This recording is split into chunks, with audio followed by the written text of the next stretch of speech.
Hello and welcome to Prime Time Football, Thursday Night Football edition. Again, rivalry week between Cincinnati Bengals and Pittsburgh Steelers. What's my storyline? It's old man's tango. Yeah, I'm talking about both QBs that are combined 81 years old, Joe Flacco and Aaron Rodgers. But it would be a mistake to think that these guys still don't have the moves. So because they are my primary matchup, let's just start with them, shall we? Now, Joe Flacco, yes, here he is as a Brown, because that's where he's been originally signed. He's been starter for the Browns, was not looking very well, but let's face it, Browns offense is kind of bad. Kevin Stefanski play calling, I am not a huge fan. That O-line is old, and playmakers are young, exciting, but yeah, far from elite. Now, they've traded him to the Bengals, and Mike Tomlin heavily criticized Browns to doing so. Why are you helping your divisional opponent?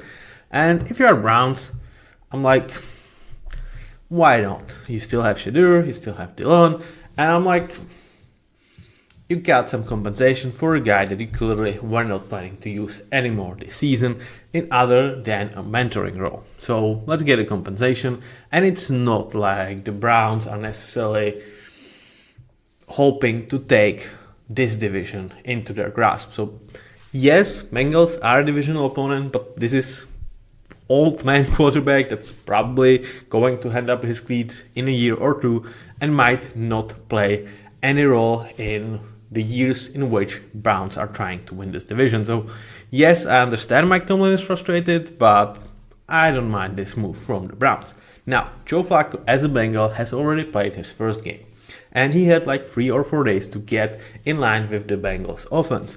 And yeah, so what's the notice on Bengals offense? So play calling is probably even worse than it was with the Browns. Offensive line also probably worse, but you have great playmakers in Jamar and T. Higgins. So he had to endure first half in which he was not allowed, kind of, to let it rip, into the second half in which was like, okay, let's have fun. And Jamar Chase and T. Higgins deliver, especially Jamar Chase. He was a menace. That catch, when he was double teamed, held, I don't know where the flags were, but he still came on down with the ball and scored a touchdown. Was hilariously good. So now Joe Flacco is going to face the Steelers, as he did so many times in his career. As a matter of fact, this is the only team in this division he has never played for. So, is he going to survive this one? Yeah, that's going to be hard, because he's going to face another special defensive line. TJ Watt, Alex Highsmith, Nick Herbig, Cam Hayward, Keanu Benton. They have a lot of dudes. And let's face it, Bengals offensive line, it's bad. But I still think he can be a nuisance for them. And I'm excited to see him play on primetime game. But the same can be said about Aaron Rodgers. Yeah, I have him as a good starter, and despite their 4-1 start, I don't think he's necessarily lifting this team on his shoulders. And that's good for both him and the Steelers, because he's exactly what they needed him to be. Not very vocal, not pain in the ass in a way, not just this overcoming presence, but really a guy that's gluing this offense, using his veteran leadership, using his quick release, connection with DK Metcalf, and makes this whole operation work by just being part of it. He doesn't have to be a conductor, he just has to maintain and operate. And that's what he's doing. And I think that's a really good sign. And, if this is his last year, it's a come of a really great start in which he might ride off to the sunset after a great season. Because I think the script works for the Steelers. But let's face it, they have not necessarily faced great teams, or where they faced great teams, it was them without their main guy as a QB, for example, versus the Vikings. So, where we are. I think in this matchup I have to give an edge to Aaron Rodgers, but I'm intrigued to see both these guys and their moves still slinging it in the big league. Now, for the second matchup, I went to Jamar Chase and Joey Porter. But it could have been pretty much any other corner, where it's Darius Slay. Jalen Ramsey doesn't play outside that much, but Jamar Chase also occasionally lines up in the slot, so he kind of will have some some snaps against Jalen Ramsey. But overall, can these playmakers of the Bengals use the fact that there is Joey Flacco? He's going to give them chances. It's like he already put 12 targets on Jamar in his first game. And, that's what you've been paid for. It's very unorthodox strategy that the Bengals have done, paying both of their top wide receivers. Nobody in the history had such a huge portion of the cap committed to their elite duo, so now show it up. Joe Flacco is going to give you chances. Can you deliver?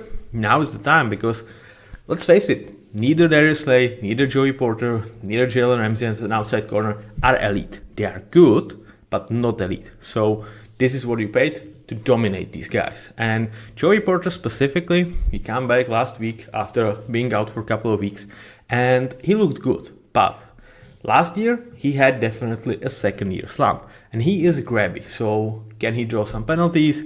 Can he just straight up be Joey Porter? I think that's how the Bengals could win this game, on the shoulders of Jamar and D.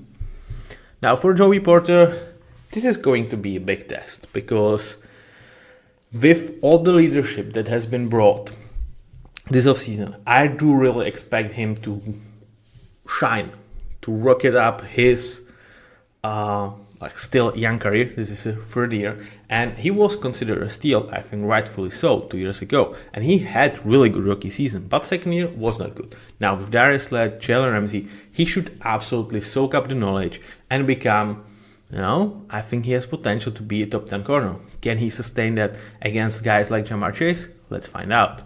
Now for my last matchup in this one, I went with guys that you don't necessarily hear too much about.